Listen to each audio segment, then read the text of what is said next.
Welcome back to the Scorecast, Lennox. It is Tim and Jacko, and we've got special friend Ross Edgley back in because we get a lot of questions about can you build muscle mass with just calisthenics, just body weight? And it is something that we certainly do, but Exhibit A and B suggest that this man knows a thing or two about building muscle, so we've got in the experts.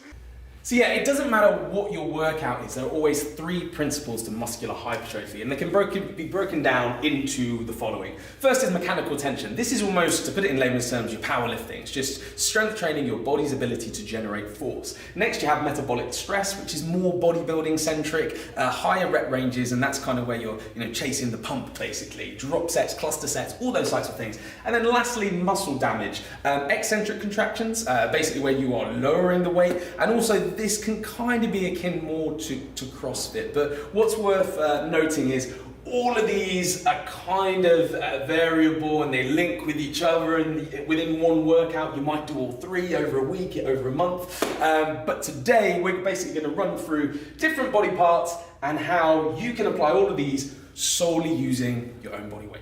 First up, how do you build a big chest with mechanical tension? Essentially, you're aiming for around 6 to 8 reps, and it doesn't necessarily how you get those 6 to 8 reps, as long as you are generating force and reaching those and really failing on that 8th rep. So if you can imagine normal press up, right now, that is going to be more than 6 to 8 reps. That's kind of more metabolic stress. So what you can do is you can start to put your feet elevated, therefore increasing the level of difficulty. But if you can still do more than 6 to 8 reps, what you could do is recruit someone big and heavy like Jacko. Oh, go on, and as you can see, with someone like him pushing down on you, you can even start to communicate, saying a bit more, a bit more, a bit more, and he gets with Jacko on me. I'm not getting me. No. Mechanical tension of the chest.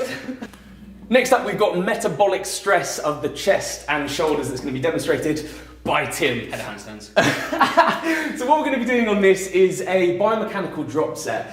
What Tim's going to do is going to go into a handstand, perform as many reps as he can, stop just short of failure. Then he's going to go into an incline push-up and essentially keep going until failure, then normal push-ups, and then basically decline. So he can drop to his knees or he can do those on a box. So as you can see, Tim is a little bit of a beast when it comes to handstand push-ups, but stopping just short of failure. And this is where you really need that physiological intuition. Perfect. Feet on here.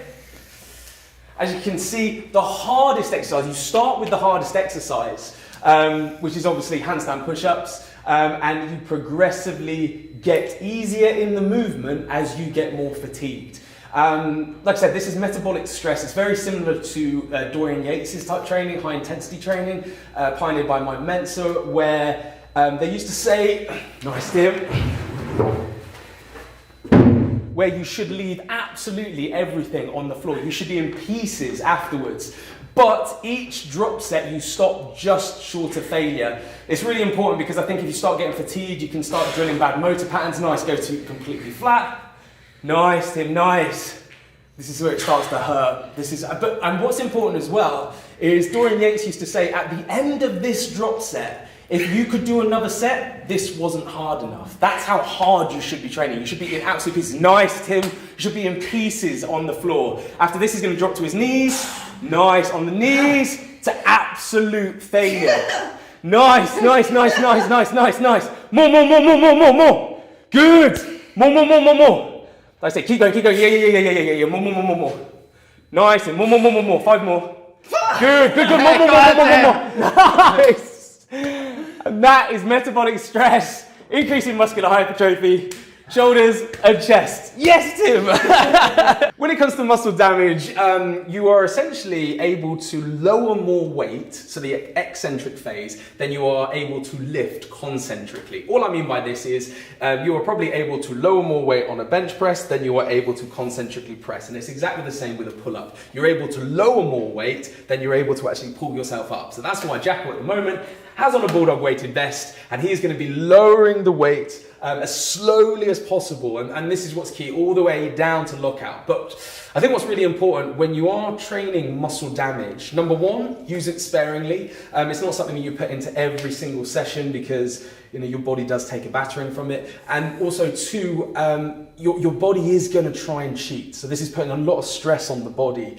And certainly when it comes to pull-ups, you are going to try and find the most comfortable way to do that. So that's why it's brilliant to have Tim here, who is, an expert at all things pull-ups, because he'll be able to make sure that Jacko is doing it correctly and really inducing sort of muscle damage while he's doing it correctly. But you made some great points, Tim, that this crosses over to metabolic stress as well. I'm going to let Jacko get started so he can do his reps, and then we'll jump on this. So he's going to start chin above the bar. The focus is that we're looking to start at the highest point of his pull-up, and then he's got to control this movement down. You can see the generation from the force deceleration is coming from the shoulders, and we're getting some from the elbows and upper our body as well. So the really interesting thing for us from a calisthenics perspective is actually, because we are a weight-based sport in many ways, calisthenics is easier if you're lighter.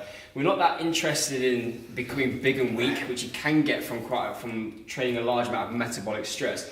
So the muscle damage here we're doing links in with a bit more mechanical tension because we're handling high amounts of force. But what we're doing is increasing muscle size. As a result, 101. of creating effectively more contractile elements in the muscle. So it makes the muscle bigger, but it also increases the contractile force generation capacity of that muscle. Therefore, we get bigger and stronger. You may not have the pump, so you're not going to be the hugest dude, but it's going to mean that we actually get better transfer of training effect into calisthenics as a result of focus on these methods over just pumping up at the end of a session.